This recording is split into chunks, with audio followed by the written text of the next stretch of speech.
you are able, would you please rise with me to observe a moment of silence? Please join with me to pledge allegiance. Pledge allegiance to the flag of the United States of America and to the republic for which it stands, one nation, indivisible, with liberty and justice for all. Before us now, we have the approval of our agenda. Is there a resolution? I'll move approval of the agenda as presented. Second. We have a motion. Any discussion? Hearing none. All those in favor signify by saying aye.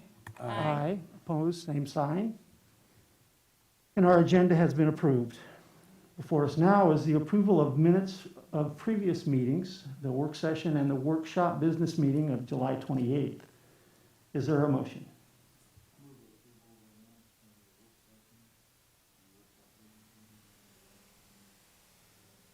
Thank you. And second. And we have a second. Any discussion? Hearing none, all those in favor of approving the minutes of the work session and the workshop meeting of July 28th signify by saying aye. Aye. Aye. Opposed, same sign. And the resolution has been approved. Before us now is our public participation, and this is a time for the members of our community to address the board regarding agenda items, or in that case, matters that are of concern to them. Mr. Wilson, did we have anybody call in ahead of time requesting time? We did not. Is there anybody in the audience that wishes to address the board at this time? If you do, make your way to the podium. If not, we will move forward with the rest of our meeting. Dr. Merlo, this is your time to give us your report. Thank you, Mr. Kozar. This evening we have three presentations that we'll be making to the board. The first one will be on our 2020 Summer Learning Review, and Dr. Worthman is going to introduce the presentation. So Dr. Worthman, the floor is yours. Great. Thank you, Dr. Merlo. It's my privilege tonight to introduce to you Miss Carly Gates, Summer Coordinator Extraordinaire, among other jobs that she has that she helps us with, but summer learning is primarily. She's going to share an update about the changes to summer learning from this year. Thank you, Dr. Worthman. Good evening. Thank Good you for evening. having me. Council Bus programs looked different during the summer of 2020. Although we didn't have students out exploring the zoo, teaching and learning was still in full force. So the purpose of 2020 summer programming was to provide universal instruction for K-12 students in an effort to help build and retain skills that were lost due to lost classroom time with the COVID-19 pandemic. So I'd like to share a little bit about how that went.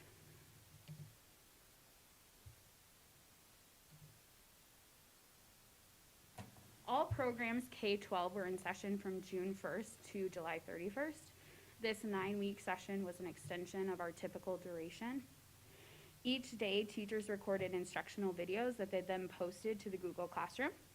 The content was available on demand to make it more convenient for students and families to access at a time that was convenient for them.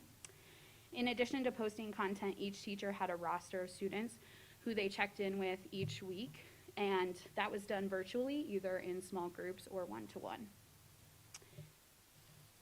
Over 400 students participated in the virtual learning, and the overall participation rate was 60%.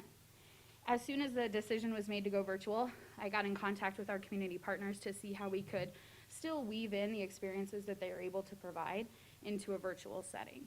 So each Friday, a new community partner was featured in each of the grade level Google Classrooms. Community partners, as well as departments within the district, provided videos that included content related to their organization, as well as activities for students to do at home. So for example, Sanders Martial Arts provided videos that allowed students to learn martial arts right in their living room. Lauritsen Gardens and Hitchcock Nature Center provided virtual field trips to their venues. The virtual content was posted for students, and then there were also suggestions for how they could access additional opportunities from that venue. We're really grateful for the relationships and that these partners continue to support our students during this time. Here's a short clip from the contribution from Council Bluffs Nutrition Services Department.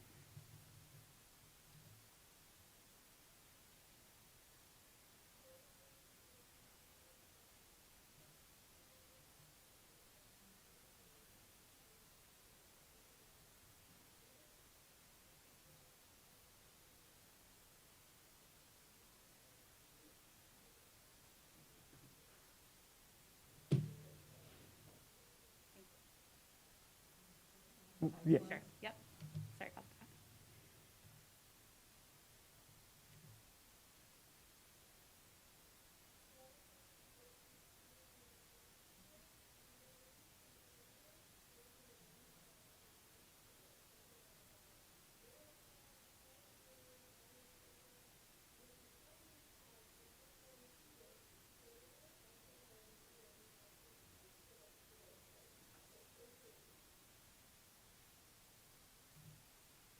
In our K-5 program, we had 2 virtual teachers at each grade level. One was focused on math while the other focused on reading. We had over 200 students who participated at this level and 142 students who participated regularly over the 9 weeks.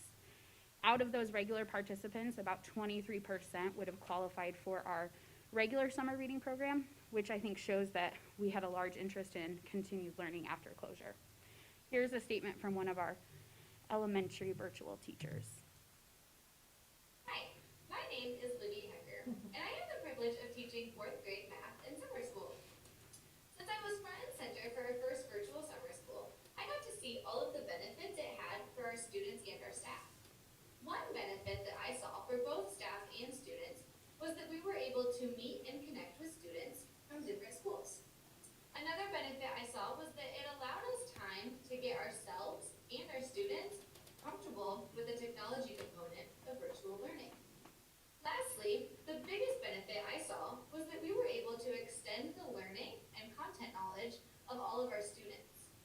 One specific example that showed me that this was a benefit I was able to observe was one student who came to me and who really struggled with his number sense and constructing a good story problem. By the end of summer school, with impactful and timely feedback, he was able to move into the proficient band on this skill, and here is his data. As you can see, in the beginning of summer, the student did not understand the difference between a whole number and a decimal point, and was not able to write a story problem with all of the components yet. Here is the same student at the end of summer school. You can see that with impactful and timely feedback, the student now has multiple strategies to show the decimal point in a correct way. He can also write a story problem with all of the necessary components and correct punctuation, spelling, and grammar. This is just one of the many specific improvements I was able to observe this summer in Council Bluffs students. I feel so fortunate that we were given the opportunity to continue to allow our students and our staff to achieve more this summer. Thank you. And in our program for 6th through 8th grade students, we had teachers in each of the 4 content areas: math, language arts, science, and social studies. And we had a handful of students who volunteered to work with Dr. Reed and the Iowa Reading Research Center on a research project around varied practice reading. So these students were paired, and they met a few times a week via Google Meet. They would read passages, and then they would give each other feedback on their reading fluency. And this is a quote from Dr. Reed. "This has been a valuable experience for us in refining the intervention and better understanding what happens in remote learning. I hope that your students and families find it beneficial as well. One mother emailed me to express appreciation for connecting her daughter with a peer and keeping her involved." And the freshman transition program, LIFT, was also offered this summer. Although it's difficult to match that face-to-face experience, staff provided as many opportunities as possible for students to have a successful transition to high school. So teachers from each high school participated in working with these students this summer, and 45 students successfully completed the program. Career exploration was still woven in thanks to our partnerships with the community. Trainer State Bank and Pottawatomie County Conservation were two additional partners this summer who provided insight on career opportunities in their field. And this is comments from a LIFT participant.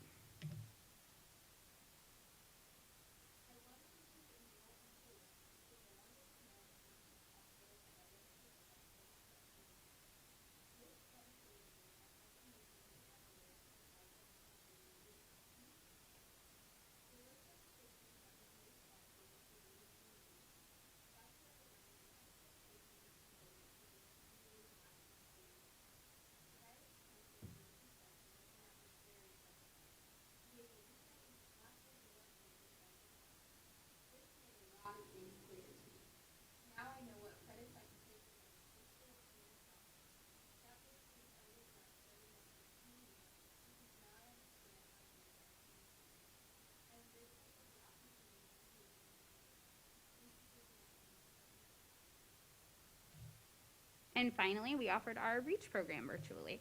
So we had teachers supporting students who needed to recover credits this summer. 43 credits were earned, and we had 4 2020 summer graduates.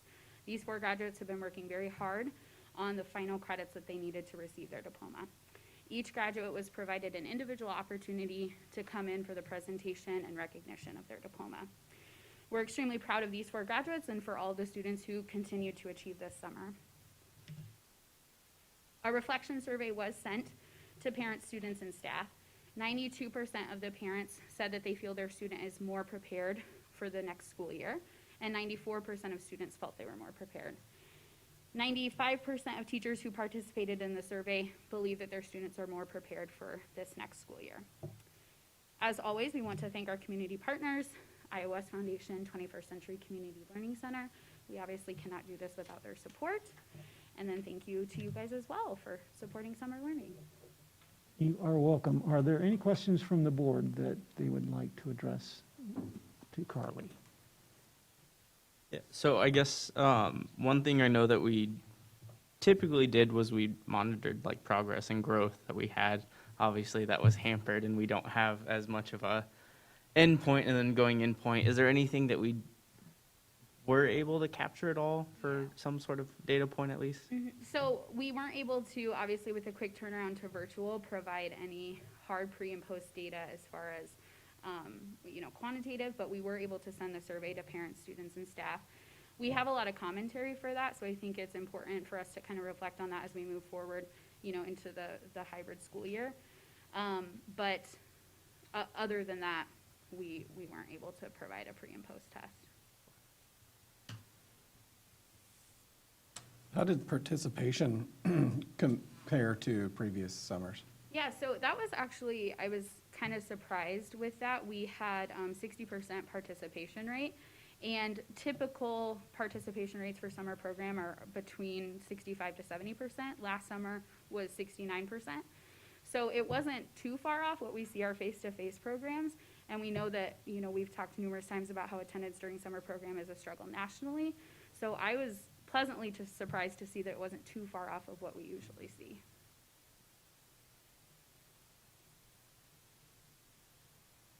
What were we able to learn this year that would be helpful for the district if we have to provide a virtual summer academy this next summer?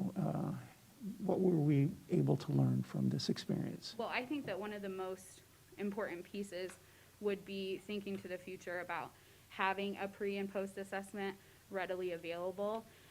Obviously, due to closure, we just weren't able to get that turned around as quickly, but I think that that would be a great addition for future summers if virtual learning was still an option. If there are no further questions, thank you very much. Thank you so much.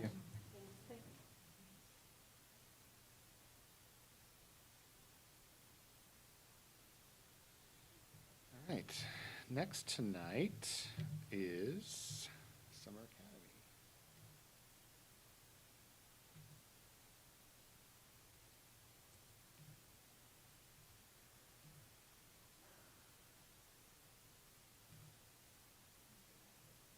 So, it's my pleasure to welcome tonight Ms. Melissa Chalupnik. She's our Director of Professional Learning, and she has hit it out of the park again this year with Summer Academy. Even though the circumstances were different, we still had a great summer. So she's going to share with you some of those results.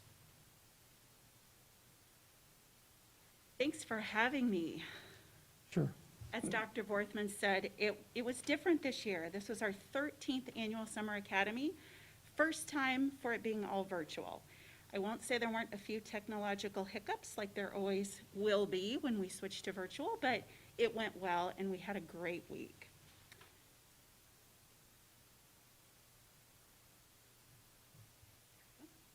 So because Summer Academy was virtual, I wanted to create a virtual presence online for teachers, something that was easy for them to go to one-click register and have everything in one place. So what you're seeing here is really the website that we developed, and each one of those little boxes or tiles is a class.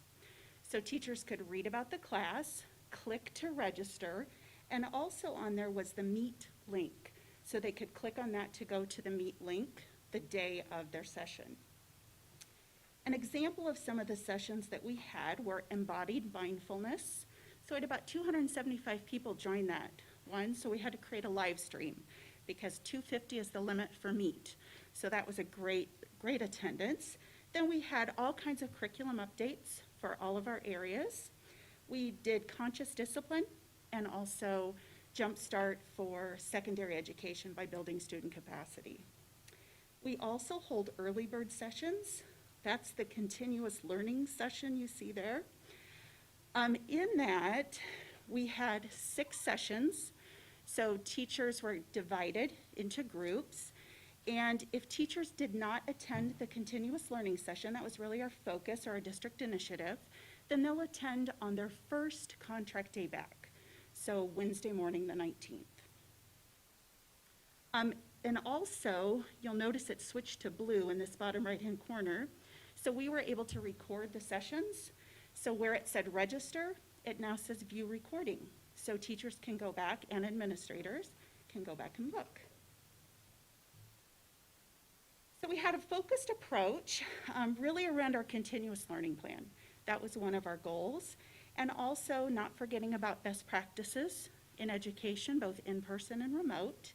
We provided updates to curriculum and then supports for social and emotional learning and classroom management. So those things are all important. So one of the hallmarks of Summer Academy is it's for teachers by teachers. Our teachers do much of the presenting. We had a great turnout. 94% of our staff attended at least one session. Also in attendance, administrators, Green Hills staff, some of our community partners, so lots of people could attend, even substitutes. So we invited some substitutes in our district to attend as well. So some of the comments I collected over the week, this just really illustrated some that I had heard. Some were posted publicly, and then others were emailed to me. Just really feeling like a lowered anxiety level. You know, there's a lot to think about. So I had a teacher say, you just really made me feel more comfortable about what's to come. Another teacher said, I just know I'll get so much support. I just can't do this wrong. So feeling really good about the support. And then another teacher just really complimenting the curriculum work that was done over the summer, feeling like now I can spend more time thinking about delivery and not so much about the what to teach. So next steps, we will continue to support through professional learning. Summer Academy is really a launching pad. So every summer we launch our district initiatives and we launch learning. That continues through the year. Monday PDs at buildings, learning days throughout the year. We have 4 built in at the beginning of the year for all staff on Monday. Continuous learning specialist, Devin Schoening, has been conducting webinars all summer since closure. Those will continue. He just had one yesterday and today on Google Meet and Google Classroom. Those are recorded and shared. Building capacity. So our instructional coaches, curriculum specialists, Devin, will all continue to help. We want to build capacity in teachers. We can't do it alone. We're a small but mighty team, so we're just going to continue to build capacity. And then adjusting supports to meet needs. Our PD plan is nimble enough where we can adjust as needed. So if we see that there are needs out there that need addressed, we can regroup and get those out to teachers, because that's our job, is to support them. Questions for me? Board members, are there any questions? Yeah, I guess just in the virtual learning setting coming up, was there like a common theme that most of our teachers were struggling with and that they were asking for professional development in the first few weeks? I know that that was our focus. Yeah, I think it's more around some technology pieces too. You know, we're adding Meet and the OWL cameras. I think more real curious about that, like how does that work? So Devin and I have already met, and we have some tutorials coming out. The cameras are in buildings, they're getting registered. I think that was a concern at first, and hopefully we're getting over that, and once they get those plugged in and going, they're teaching just what they're great at.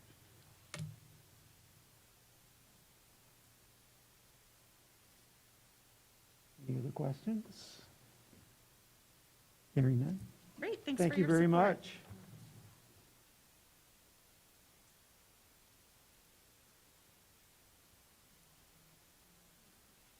Right. One more from us tonight.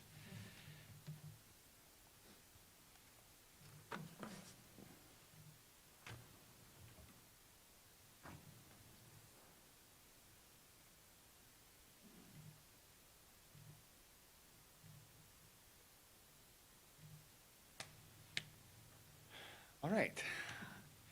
I am privileged tonight to visit with you about updates to the Virtual Academy that we have just recently launched, and then provide an opportunity to answer any questions that you might have about how we're operationalizing this for the fall. Just some quick stats around Virtual Academy. As you remember, this was an opportunity that we launched for Council Bluffs families, as well as those throughout the state of Iowa, at the end of July. And so it's been a quick couple of weeks that we've been working on this. We were approved at the beginning of the month by the Iowa Department of Education to be the state's 6th accredited online instructional provider. And we went after the summer academy, or the virtual academy, to provide more flexibility for our parents as they move forward through the fall. So this year, the virtual academy will be available at 14 buildings throughout the school district. We currently have 210 teachers that will be part of the virtual academy. And as of about 5 o'clock tonight, we had 1,537 students that were registered. Registration closed on Friday, and so we also have a waiting list of students that we hope to be able to place by the end of the week, pending availability in classroom space. So as you look at those 1,537 students, about 17% of our school population is enrolled in the Virtual Academy for the fall, which means about 83% of our families are planning on coming back in the fall through the hybrid model. And so that also includes that 17%, 38 families, new families who chose to open enroll to us from across the state.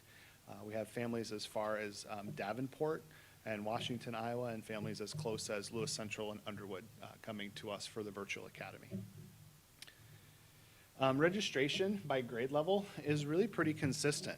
We have averaged between 130 and 110 students per grade level. And it was interesting to see students start to register. We were thinking maybe we would see grade levels or buildings that would become patterns, but really very consistent throughout the district. There's a little over 700 elementary students and about 770 secondary students. So that's pretty balanced as well. all throughout our entire school district. Just kind of as we're moving forward, kind of what the next couple of weeks will bring us. As I mentioned, the registration closed on August 7th, and that was to allow us time to do the scheduling. And that's the big hurdle right now, is making sure that we have the right kids assigned to the right teachers, and that we've made some adjustments to enable students to have full schedules. We'll be rostering those students this week. And hopefully the week of the 17th, we will have schedules and assignments for homeroom teachers done and out to families. And we'll also be holding an orientation and back to school night in conjunction with our virtual school night for the rest of our buildings. And then we'll be welcoming kids online on the 24th of August for the first day of Virtual Academy. All of the support that we provided for teachers, I think Melissa already hit on, but I just wanted to punctuate the point that we've really tried to take a layered approach to professional learning this year around support for teachers for the Virtual Academy, and for those who are teaching in the hybrid plan as well, because they do have students that will be online on the remote days. And so we haven't only provided professional development for Virtual Academy teachers. It's really been for all teachers about what does it mean to teach remotely. Summer Academy obviously encompassed that. We're also providing a professional text to those in Virtual Academy, the Distance Learning Playbook by Fisher and Fry, which does a really good job of aligning very specifically with the work that we've done over the past several years on clarity, learning targets, and feedback, but brings in the component of how you develop routines and procedures on virtual learning, as well as engaging learners in an online environment, which I think will be very important moving forward. We've also produced for our teachers, I think I put at your desk, the remote learning instructional routine, which we provided as part of our Return to Learn plan, that really outlines some things for teachers to think about as they're developing routines and procedures with students, how much instructional time really should be devoted to kind of that online time, how much can students really sit through in terms of virtual instruction, and then some things about formative assessment and how we would think teachers might want to think about synchronous versus asynchronous, how they would use video or live camera, how the OWL cameras would and different tools could be used. So it's just another resource that we want to provide for our teachers as they kind of move into this new normal. And then lastly, our orientation and back to school night will be presented to families later in the evening. So if they have students that are attending the hybrid plan and the virtual plan, they can attend both back to school nights. Those will be done live streamed on Google Meet. Those links are live on our website. And I put our website up here because that really is the one-stop shop for all things Virtual Academy. It contains obviously the links to back to school night, but also our brochure that contains information about Virtual Academy, as well as our parent and student agreements that we ask parents and students to look at so they know what they're getting into when it comes to Virtual Academy. So with that, I would answer any questions that you might have tonight about our Virtual Academy. Questions from the board? Ms. Hudak, was there any question that you didn't get to ask during the work session that you would like to ask at this time? No, just if we could follow up to get that number as far as how many volunteered versus how many more then came on after, asking for that additional. I think that would be good to know. Sure. I think that's the main question that I had about it.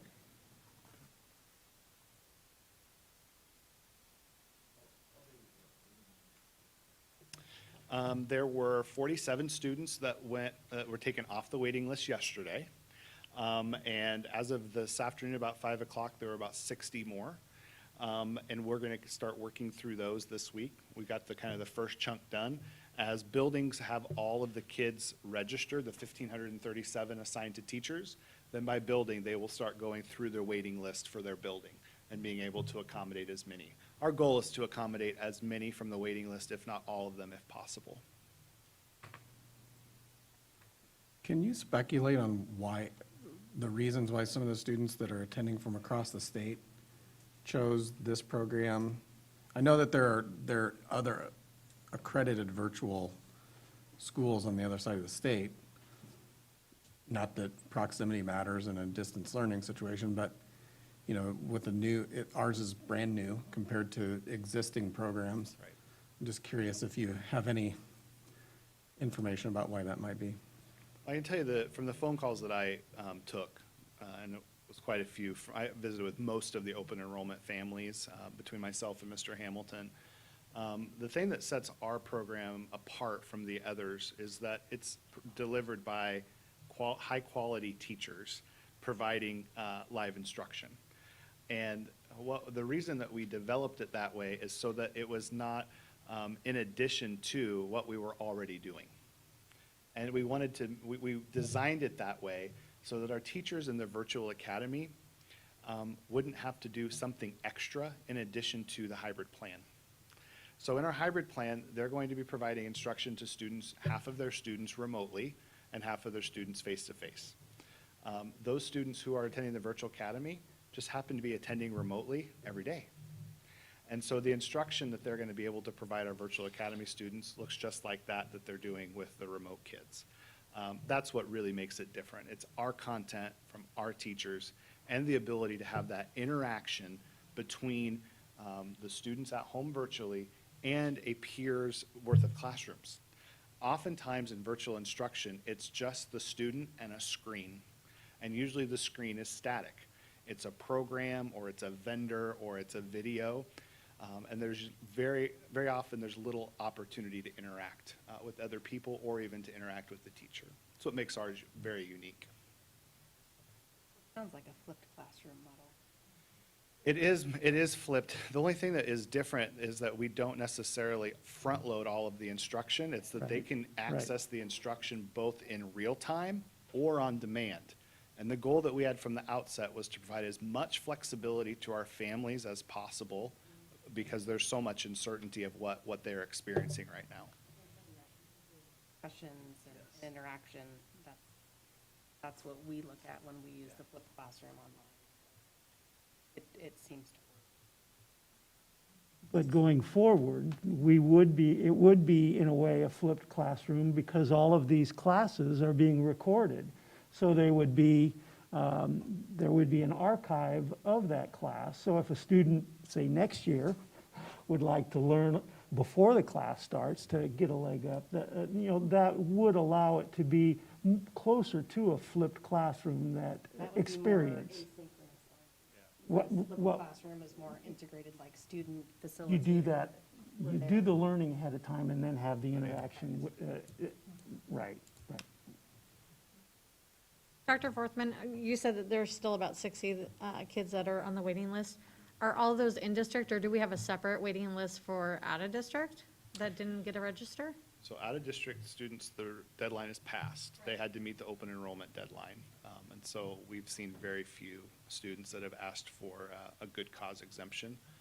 We do have the kindergarten open enrollment deadline is not until September. So there's a possibility that we may have some additional kindergartners. Okay, thank you.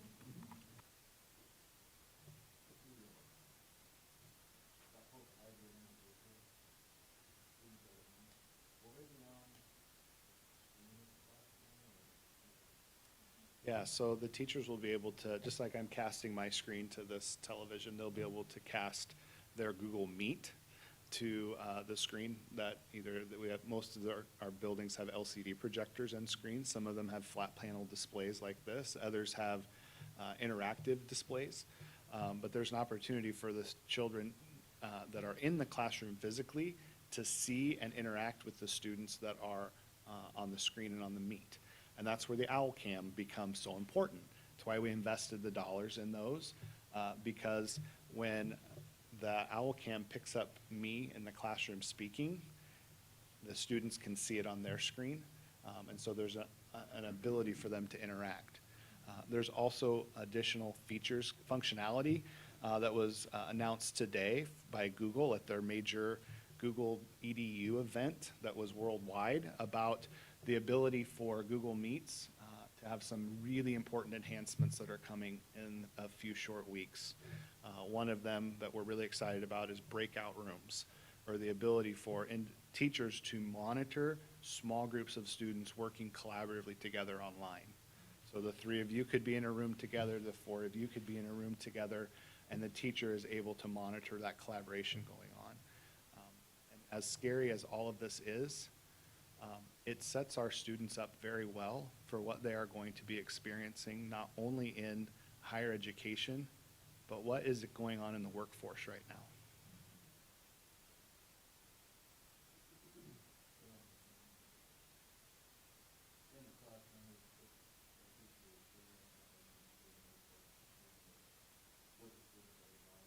Correct. Yep. Yep, so the Google Meet functionality has the ability for, which we've all tried to figure out. Are you seeing my screen? Is what we usually tell each other. Or, I'm presenting now. It has the ability to project what you're seeing on your computer. So if it's a presentation or a simulation or an activity you want them to work on, they can see it at home and access it as well. And then I guess just one last thing for me. Sure. So obviously, I mean, this was spurred on because of the need and like pandemic, everything like that. But what do you really see like moving forward in the years? Do you still see like the same amount of interest realistically staying around, that interest from parents? You know, I think the pandemic has a lot to do with the 17%. I don't think that we will probably sustain that. We've already had about 50 families who registered and have said they really want their kids back in school and have asked to be removed from the virtual academy. So that tells us something too. However, I do think that there's a niche out there of this works better for some families. And I think there's that desire to have that as a viable option. Now, will our virtual academy look just like it does in the future? I don't know the answer to that. That's why we need the expertise of those teachers. It's why we asked them to volunteer. That's why we're paying them a stipend to help us iterate on this virtual academy so that it can be even better for the following year.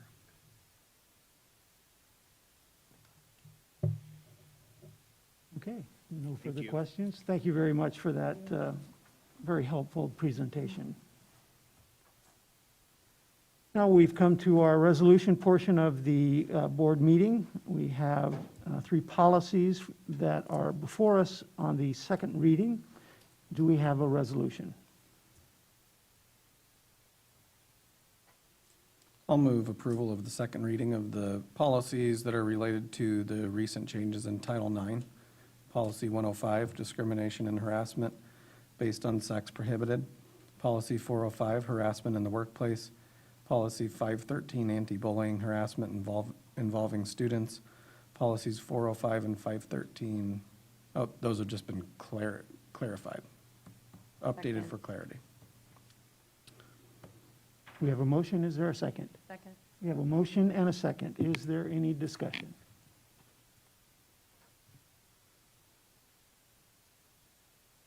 Hearing none, we will move forward with the roll call. Mr. Wilson, would you please call the roll regarding the resolution to approve for second reading policies 105, 405, and 513? I open up online voting. Mr. LaFurla, Yes. Dr. Ogres, Yes. Mr. Minshall, Yes. Mr. McGlade, Yes. Ms. Shudak, Yes. Mr. Kazire. Yes, and the resolution has been approved. With that, our business is completed. And one thing that I was made aware of here within the last couple of weeks has been this idea of ambiguous grief. And for me to try to wrap my head around what that meant was that I thought of it more of ambient, all around me. And all around me, I feel this grief that all of us are going through. And it's hard for us to put our finger on why we are exactly grieving.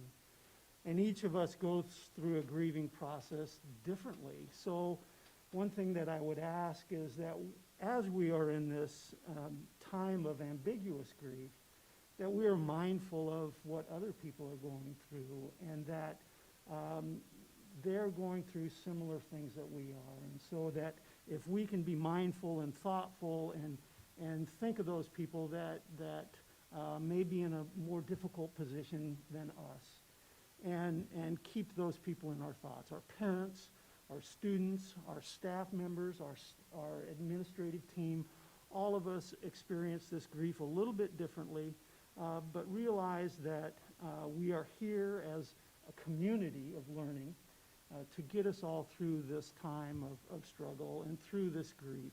Some of us may take longer than others, but we're here for each other, and I want to thank you as a board and Dr. Merlo and her team for all of the work that you're doing to give us assurance that you're doing what needs to be done for our students, for our staff, and for our parents. So with that, let's be mindful of those around us, and we are adjourned.